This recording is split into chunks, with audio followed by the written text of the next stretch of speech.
Akuarium air laut dapat dikelompokkan menjadi beberapa konsep utama, masing-masing dengan tujuan dan kebutuhan yang berbeda. Berikut adalah beberapa konsep akuarium air laut yang populer. 1. Fish Only Aquarium, akuarium ikan saja. Konsep ini adalah yang paling sederhana dari semua akuarium air laut.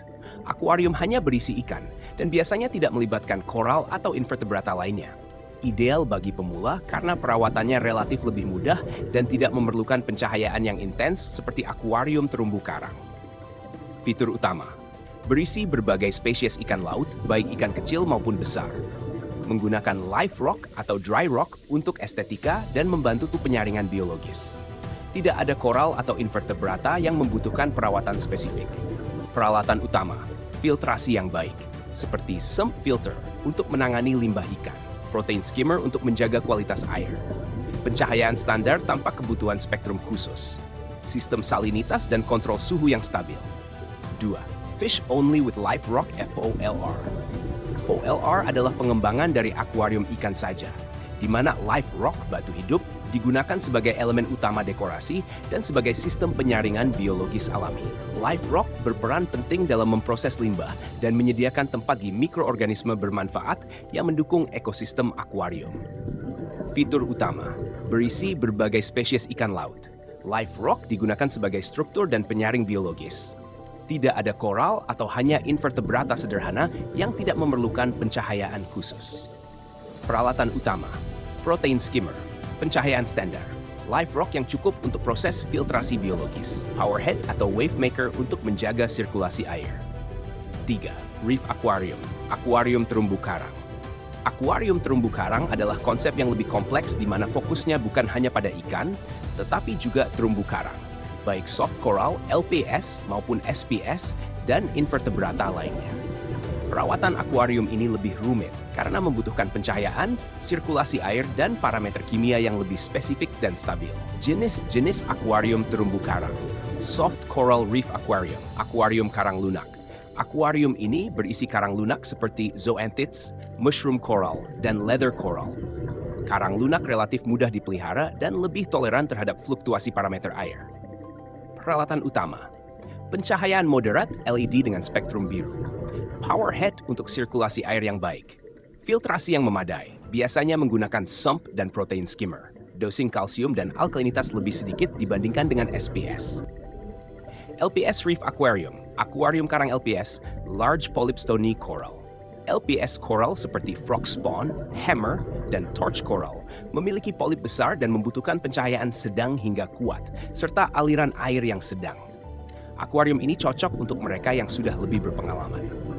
Peralatan utama: pencahayaan LED yang kuat dengan spektrum biru, filtrasi sump dan protein skimmer light.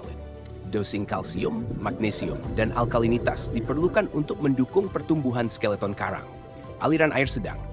SPS Reef Aquarium, akuarium karang Small Polyp Stony Coral. SPS coral seperti Acropora dan Montipora membutuhkan pencahayaan yang sangat kuat dan aliran air yang tinggi. Karang SPS sangat sensitif terhadap fluktuasi parameter air, sehingga hanya cocok bagi akuaris yang berpengalaman. Peralatan utama: pencahayaan LED dengan spektrum biru yang sangat kuat, powerhead atau wave maker dengan aliran tinggi, dosing kalsium, alkalinitas, dan magnesium yang teratur, protein skimmer, dan filtrasi yang sangat efektif. Pengontrol air otomatis dan alat penguji parameter air yang akurat. Nanoarium terumbu nano. Nano Reef adalah versi kecil dari akuarium terumbu karang yang biasanya berkapasitas di bawah 100 liter. Akuarium ini biasanya diisi dengan karang lunak atau LPS karena ukurannya yang kecil dan lebih mudah dirawat dibandingkan dengan SPS. Akuarium ini cocok untuk akuaris yang ingin memiliki terumbu karang tetapi terbatas oleh ruang atau anggaran. Fitur utama: volume air kecil, biasanya 10-100 liter. Biasanya diisi dengan soft coral atau LPS yang mudah dirawat. Ikan kecil yang kompatibel dengan ekosistem karang, seperti clownfish atau goby. Peralatan utama: protein skimmer kecil atau media filtrasi biologis. Pencahayaan LED yang kuat tetapi hemat energi. Pemanas kecil untuk menjaga suhu air. Sirkulasi air yang cukup, biasanya dengan 1 atau 2 powerhead kecil. 5. Predator Tank Aquarium Predator. Akuarium ini didedikasikan untuk spesies ikan laut predator yang lebih besar dan agresif, seperti lionfish, triggerfish, atau eel. Konsep ini berbeda dari akuarium ikan hias karena ikan predator cenderung membutuhkan lebih banyak ruang dan memproduksi limbah lebih banyak, sehingga membutuhkan sistem filtrasi yang kuat. Fitur utama: berisi ikan predator yang tidak kompatibel dengan ikan kecil atau karang. Biasanya tidak ada karang karena ikan predator bisa merusaknya. Pencahayaan standar. Peralatan utama: sistem filtrasi besar dengan sump dan protein skimmer yang kuat. Pencahayaan dasar karena tidak ada koral. Power head untuk memastikan sirkulasi air yang baik. Heater atau chiller tergantung suhu ruangan. 6. Biotop Aquarium, Aquarium Biotop. Akuarium ini didesain untuk meniru ekosistem laut tertentu, seperti terumbu karang Indo-Pasifik atau Laguna Karibia. Semua ikan, koral, dan invertebrata yang ada di dalamnya berasal dari wilayah yang sama, menciptakan akuarium yang paling mendekati kondisi alam liar. Fitur utama: semua biota berasal dari satu lokasi geografis. Dekorasi dan susunan akuarium meniru habitat alami, seperti terumbu, pasir, atau goa. Peralatan utama: sama dengan akuarium terumbu, tetapi spesifik untuk jenis biota yang dipilih. Penelitian yang baik tentang habitat yang akan ditiru sangat penting.